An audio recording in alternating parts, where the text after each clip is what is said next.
Champion মেন্টালিটিটা আমাদের আগে থেকে ছোট থেকেই চিন্তা করতে আমরা চ্যাম্পিয়ন হব। চ্যাম্পিয়ন প্লেয়ার আগে থেকেই, এবার টানা হ্যাটট্রিক জয় আবাহনীর, সব মিলে কেমন লাগছে আসলে? আলহামদুলিল্লাহ অনেক খুশি লাগতেছে, কারণ গত বছর চ্যাম্পিয়ন হিসেবে চ্যাম্পিয়ন হ্যাটট্রিক শিরোপা হয়েছে। আর চ্যাম্পিয়ন মেন্টালিটিটা আমাদের আগে থেকে ছোট থেকেই, কারণ আমরা গতকালকে যখন টিম মিটিং করছি, প্র্যাকটিসে আলাপ আলোচনা করছি, আমরা খালি চিন্তা করছি আমরা চ্যাম্পিয়ন হব। আমাদের দ্বিতীয় কোনো থট আসে না যে আমরা রান হারবো বা ম্যাচ হারবো বা পিছিয়ে যাবো। সো আমাদের সবার মেন্টালিটি ছিল আমরা চ্যাম্পিয়ন হবো। এটা ডে 1 থেকে একদম টুর্নামেন্ট শুরু হয়েছে, মিটিং হয়েছে যে আমরা সবাই চ্যাম্পিয়ন হতে চাই কিনা। যদি একটা টিমে সবাই চ্যাম্পিয়ন না হতে চাই তাহলে রেজাল্ট হয় না। আমাদের সবার মেন্টালিটি ছিল কোচিং হিসেবে শুরু করে সাপোর্টিং স্টাফ প্লেয়াররা যে আমরা চ্যাম্পিয়ন হবো। ও ছান্নান সরকার কালকে একটা কথা বলছিল যে প্লেয়াররা 4টা বা 5টা বাজার জন্য অপেক্ষা করছিল। ম্যাচ শুরু হওয়ার আগে একদিন আগে একজন কোচ যখন এটা বলে, কতটা আসলে শক্তিমত্তা থাকলে এটা বলতে পারে?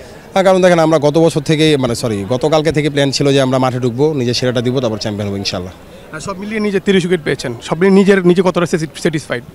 আলহামদুলিল্লাহ স্যাটিসফ্যাকশনে তো এখন যে স্যাটিসফ্যাকশনে তাহলে এটা আমার জন্য অনেক ক্ষতি হবে। আমি যে চিন্তা করতেছি যে পজিটিভ একটা পারফরমেন্স হয়েছে পুরো টুর্নামেন্ট জুড়ে, এটা ক্যারি করার চেষ্টা করবো সামনেগুলো। আপনার সাথে সাকিব আল হাসানের তুলনা করা হয়, সেই প্রশ্নে যাচ্ছি না, তবে সাকিবের সাথে কখনো দেখা হয়েছে, কোনো টিপস নিয়েছেন কিনা?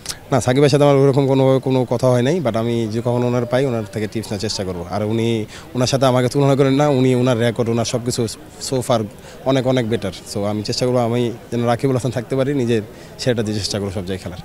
সব মিলিয়ে দুর্দান্ত করেছেন। আর সামনে জাতীয় দল নিয়ে কোনো চিন্তা আছে কিনা, বা নিজেকে নিয়ে ব্যস্ত থাকছেন কি নিয়ে? না, আমার জাতীয় দল নিয়ে কোনো টেনশন নাই। আমার টেনশনের আমি প্ল্যান করতেছি যেন আমি আমার সেরাটা দিয়ে যে টুর্নামেন্টগুলো সামনে আসবে সেগুলোর জন্য এরকম পারফরমেন্স করতে পারি।